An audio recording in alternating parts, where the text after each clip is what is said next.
계속되는 마태복음 이야기로 오늘 이 고백이 나의 고백인가 라는 주제로 이 질문과 함께하는 말씀을 나누도록 하겠습니다. 목사로서 늘 하는 고민이 있습니다.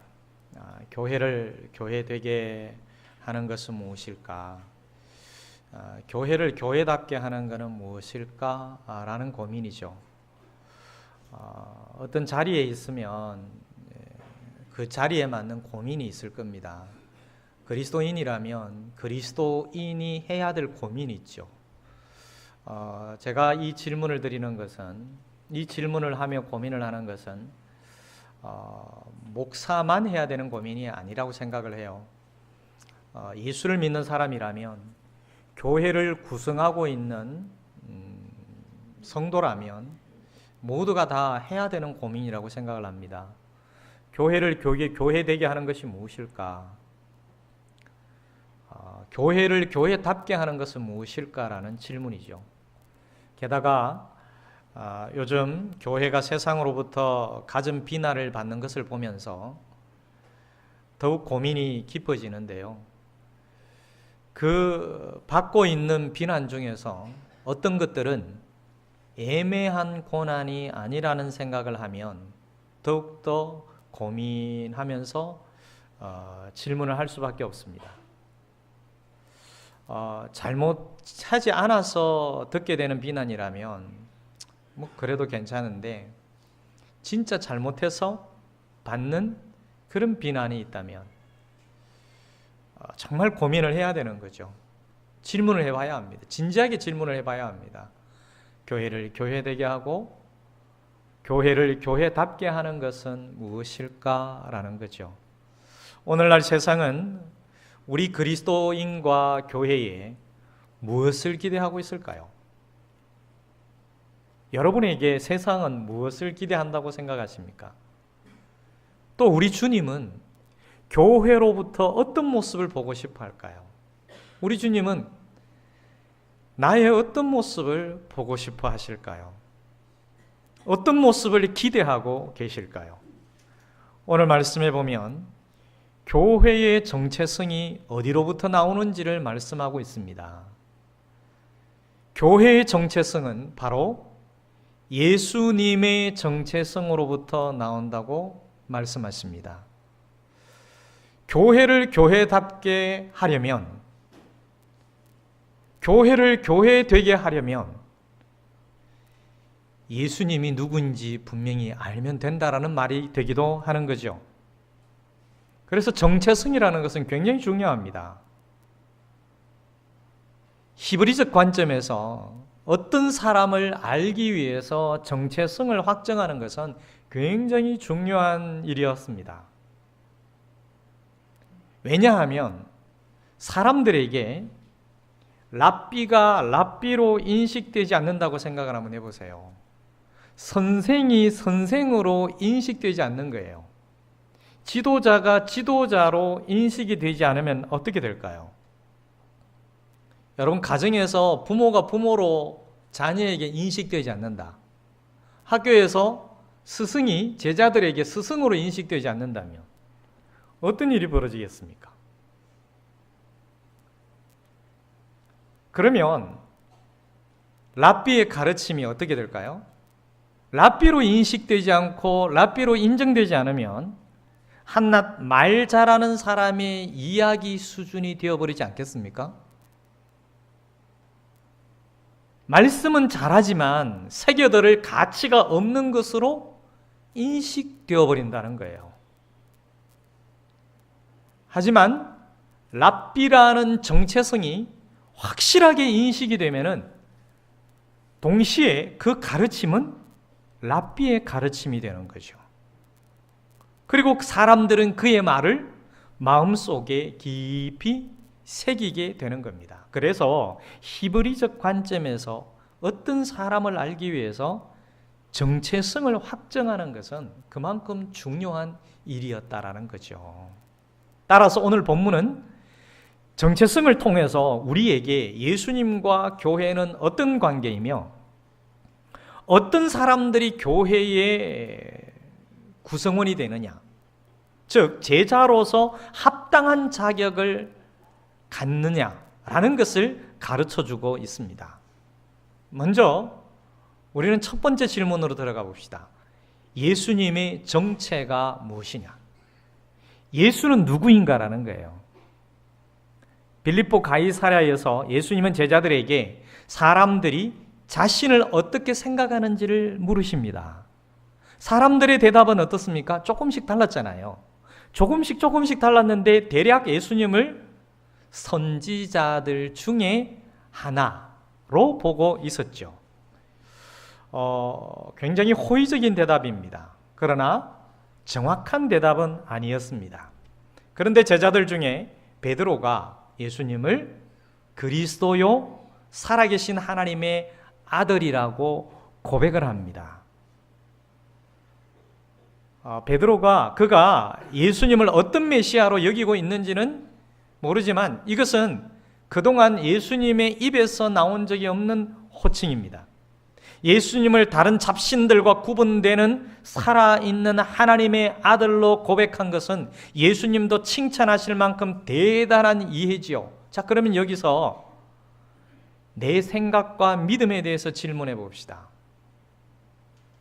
나에게 예수님은 누구입니까? 나에게 있어서 예수가 누군가라는 거예요. 그 예수에 대해서 정확한 정체성이 확립되어 있지 않으면 조금 전에 얘기했던 것처럼 그냥 좋은 말, 성경을 읽어도 그냥 좋은 말로 눈에 들어옵니다. 들어도 그냥 좋은 말씀으로 들리는 겁니다. 여러분, 예수가 누구입니까? 남들이 하는 이야기 속에 한 사람입니까? 아니면 어려서부터 교회에서 들어온 이야기 중에 정말 대단한 한 사람입니까? 수십 년 동안 들어왔던 그냥 알고 있는 사람입니까? 강단에서 목사에게 들은 이야기 중에 중요한 한 사람입니까? 이것은 예수님께서 나에게 지금 하시는 질문입니다. 여러분, 예수가 누굽니까? 그럼 머릿속에 지금 오늘 성경에서 읽은 그 말씀이 기억될 겁니다. 외우시는 분도 있고 못 외워도 예수님이 누구야? 그리스도지, 나의 구주지, 하나님의 아들이지, 살아계신 하나님의 아들이지. 사실 여러분, 베드로의 고백은 특별한 고백이 아니지 않습니까? 우리 관점에서 볼 때 우리 역시 입에 달고 하는 고백이 아닙니까? 늘 우리 입에 달고 있잖아요.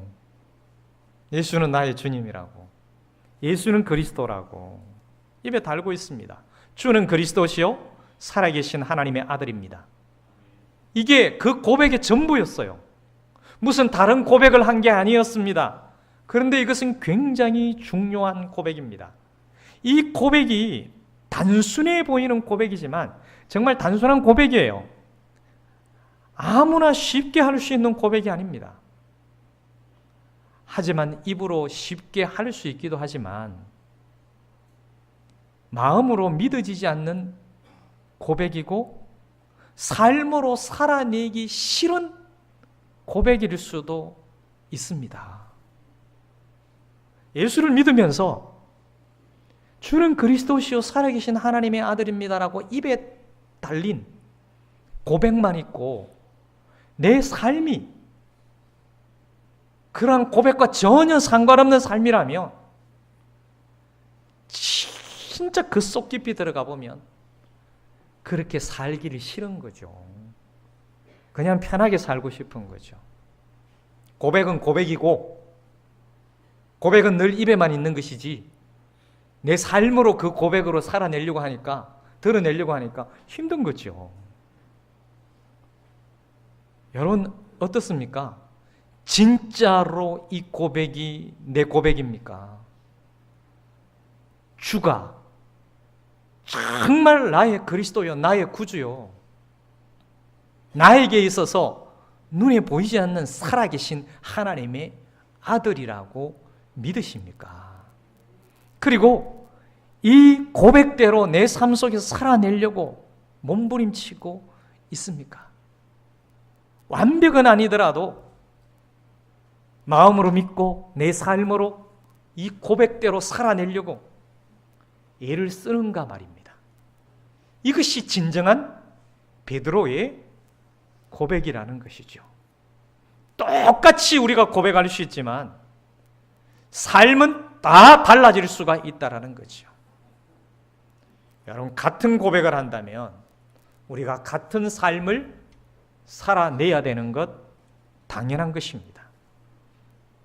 예수 그리스도의 정체를 보면서 그 정체가 나의 정체가 되어야 된다는 거죠. 그분이 나를 위해 죽으셨다면 나 또한 누군가를 위해서 죽을 준비가 되어야 된다는 거죠. 그것이 고백입니다. 그분의 사랑을 받았다면 나 또한 누군가를 사랑할 자세, 준비가 되어 있어야 되는 거죠. 이것이 이 고백의 정체입니다. 그냥 입으로 달고만 사는 고백이 아니라 그분으로부터 용서를 받았다면 나 또한 누군가를 용서할 자세, 준비가 되어야, 그리고 실제적으로 그렇게 할 수 있어야 이 고백이 내 고백이 되고 예수 그리스도의 정체가 내 정체가 된다는 것입니다. 두 번째로, 교회의 정체가 무엇인가? 교회가 뭐냐라는 거예요. 교회는 예수님을 메시아, 하나님 나라의 왕이요 살아계신 하나님의 아들로 인정하는 사람들의 모임입니다. 교회는 그분의 것이기 때문에 그분을 인정하는 사람들의 모임이에요. 그분을 주인으로 인정하는 사람들의 모임입니다. 교회, 에클레시아는 히브리어 카하를 번역하는 데 사용된 단어로서 회중을 뜻합니다. 공동체를 뜻합니다. 예수를 그리스도로 인정하는 사람들이 모였다라는 뜻이 교회라는 뜻입니다. 교회는 첫 언약의 첫 이스라엘에 대응하는 참 이스라엘, 하나님 나라 새 언약 공동체를 가리킵니다. 이스라엘 12지파를 대체하는 12제자들로 시작한 모임으로서 예수님을 하나님 나라의 통치자로 인정한 제자들의 모임이 교회입니다. 즉 주님에 대한 분명한 이해와 그분의 주권에 대한 철저한 순종이 전제되는 공동체입니다. 이게 교회입니다. 친밀함이 이루어지고 끈끈하게 정이 오고 가고 흘러가는 그런 모임은 교회 아닌 사회 속에서도 굉장히 많습니다. 어떤 모임은 교회 안의 모임보다도 더 끈끈하고 더 친밀한 사회 모임도 있어요. 여러분, 사랑이 있고 용서가 있고 나눔이 있고 위로가 있다고 교회일까요? 여러분, 그런 모든 것이 다 있어도 주님의 주권에 대한 철저한 순종이 전제되지 않으면 그건 교회가 아닙니다. 여러분, 교회 안에 들어오면 신앙생활을 하려고 왔는데, 예수를 믿으려고 왔는데 교회 안에 소그룹에 딱 들어가 보니까 별로 친밀함도 없고 별로 재미도 없고 때로는 심해가지고 또 싸우기도 하고, 뭔 교회가 이런 데고 이래가지고 교회를 아예 안 나오시는 분도 있어요. 자, 서로 이해도 못 해주고 서로 용서도 못 해주고 사랑도 제대로 안 하고 나눔도 제대로 안 하고 집 밖에 모르고, 이런 모임이 교회 안에 있을 수 있을까요? 어떨까요?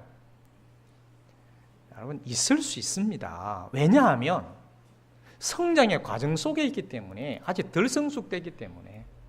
여러분, 인격적으로는요, 예수 믿는 사람이 예수 안 믿는 사람보다 덜 성숙될 수도 있어요. 그러니까 교회 모여서 배우고 성장해 가고 성숙해 가는 거죠. 그러나 중요한 것은 예수 그리스도에 대한 분명한 이해와 예수님의 주권에 대한 철저한 순종이 전제된다면 시간이 가면 갈수록 성장하게 되어 있다라는 것이죠. 그래서 깨지지 않습니다.